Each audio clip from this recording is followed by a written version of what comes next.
وقت کا بادشاہ سلطان اورنگزیب عالمگیر، اس کا ایک دوست تھا اور وہ بیروبیہ تھا۔ بات اسی طریقے کی ہے، اس کا دوست تھا اور وہ تھا بیروبیہ۔ ہم جو دنیا کے پیچھے پھر رہے ہیں، دنیا دنیا، مال مال، دھوکے سے آئے، فریب سے آئے، جھوٹ سے آئے، کچھ اور نہیں چاہیے۔ نماز جاتی ہے تو جائے، قرآن پاک کی تلاوت کرنی ہے کہ نہیں کرنی وہ جائے، کچھ نہیں ہمیں سروکار، بس سوئے اور صرف اٹھے تو کمانے کے لیے اٹھے، کھایا تو کھایا اور کمایا، یہی زندگی رہ گئی۔ یہ نہیں، اللہ کی بارگاہ میں بھی سوچو، اور جب اللہ کی بارگاہ میں سوچیں گے تو بادشاہیاں اور سلطنتیں بندے کے قدموں کے اندر آ جائیں گی۔ تخت سکندری پہ وہ کبھی ٹوٹتے نہیں، بستر لگا ہوا ہے جن کا آقا تیری گلی۔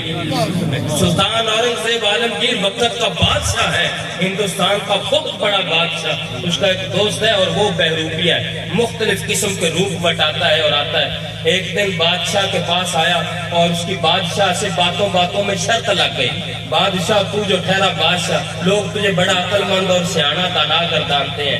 بادشاہ میں تیرا بیلی ہوں، اگر میں تجھے روپ بٹا کے اگر دھوکہ دے دوں اور تو بھول جائے کہ میں وہی ہوں تو پھر تو بادشاہ نے کہا ایسی کون سی بات ہے، اللہ کی مہربانی سے میں پہچان سکتا ہوں، تو جو بھی روپ بٹا کے آئے گا نہ پہچان لوں گا۔ کہا نہ پہچان سکا تو کہا جس دن نہ پہچانا جو تو منہ مانگے گا وہی نام دوں۔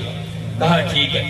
اب وہ جناب ایک دن بادشاہ نے کوئی ٹیچر بھرتی کرنے تھے، استاد رکھنے تھے، اور اس نے اعلان کروایا، اساتذہ کی وہ لائن لگ گئی، لوگ پڑھے لکھے لوگ ایک لائن لگ گئی، اسی طریقے کو اس نے جناب کو ویسٹ کوٹ پہنی، اسی طریقے کو اس نے لباس پہنا اور ایک ہاتھ کے اندر قلم پکڑے، ایک ہاتھ میں کاپی پکڑے، وہ مدرس بن کے آ گیا اور اسی لائن کے اندر لگ گیا جن کا انٹرویو ہو رہا تھا۔ بادشاہ ان سے پوچھ گچھ کر رہا تھا اور وہ لائن کے اندر کھڑا ہے۔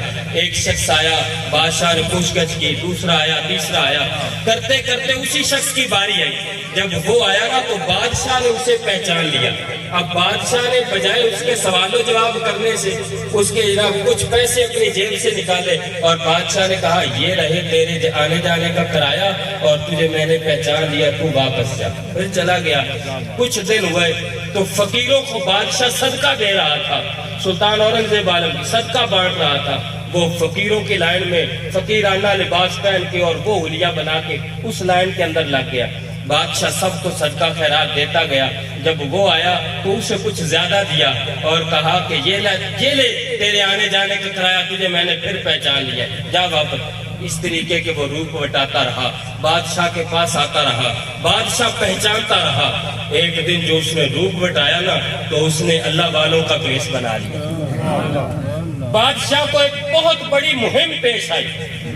بادشاہ جنگ لڑنے ایک بڑا لشکر لے کے جا رہا ہے، گرمیوں کی شدت ہے اور بادشاہ کا لشکر جا رہا ہے۔ رستے میں گزرتے ہوئے دیکھا ایک پہاڑ کی چوٹی کے اوپر ایک کوئی اللہ والا بیٹھا ہے اور وہاں ایک لیکن وہاں لوگوں کی لائن لگی ہے، رش لگا ہے، لائن سے لوگ اوپر چڑھ رہے ہیں، لائن کے ساتھ لوگ نیچے اتر رہے ہیں۔ بادشاہ کو پتا چلا یہاں کیا ہے، کہا جی کوئی بابا جی بیٹھے ہیں، اللہ والا بیٹھا ہے، دعا کرتا ہے، اللہ مہربانی فرما دیتا ہے۔ کہا بڑی مہم ہے، بہت بڑی مہم ہے اور بڑے کام پر جا رہا ہوں، تو جاتے جاتے چلو اللہ والا اتنا پہنچا ہوا ہے تو دعا کروا لوں، اللہ مہربانی فرما دے گا، آسانیاں پیدا فرمائے گا۔ بادشاہ بڑی مشکل سے پہاڑ کے اوپر چڑھا اور جب اوپر گیا نا تو اس نے اپنا تعارف کروایا، باقی لائن کو چھوڑو، میں وقت کا بادشاہ ہوں، مجھے پہلے جانے دو۔ لوگوں نے کہا بابا جی دنیا داروں کو نہیں دیکھتے، نہ دنیا کے مال کو دیکھتے، وہ تو بس سب کے لیے برابری کا انتظام ہے، اس لیے بادشاہ ہو تو کھڑے رہو، دنیا کے بادشاہ یہی لائن میں لگ جائے، باری آئے گی تو بات ہوگی۔ بادشاہ کا یقین مزید پختہ ہوا، کھڑا رہا، لوگ گزرتے گئے۔ جب باری آئی بادشاہ گیا، اپنی وہ ساری داستان بیان کی، کس مہم پر جا رہا ہے، کیا کرنے جا رہا ہے۔ اس نے گزارش کی، اس اللہ والے نے دعا کی، اس نے جناب رومال باندھا ہے اور پورا روپ بٹایا ہے، اس نے دعا کی اور دعا کرنے کے بعد بادشاہ نے کشرفیوں کی تھیلی نکالی، کہا بابا جی اس کو نذرانے کے طور پر رکھ لو اور دعا آپ نے کر دی، آپ کی مہربانی۔ یہ کہہ کے جب بادشاہ پیچھے مڑا نا سلطان اورنگزیب عالمگیر تو اٹھا وہ بندہ اور اٹھ کے اس نے اتارا سر سے اپنا رومال اور یوں کر کے اس کو جھاڑ کے یوں کہنے لگا ٹھہر جا بادشاہ، آج تو نہیں پہچان سکا۔ اس نے کہا کون ہے تو؟ کہا وہی تیرا دوست ہوں، میں کوئی اللہ والا نہیں ہوں، تیرا دوست۔ کہا انعام کیا چاہتا ہے؟ کہا تیرے سر کی پگڑی، تیرے سر کے اوپر جو تاج ہے نا سونے کا اور اس کے اندر جواہرات لگے وہ چاہتا ہوں۔ اس نے اتارا اور اتار کے دے دیا۔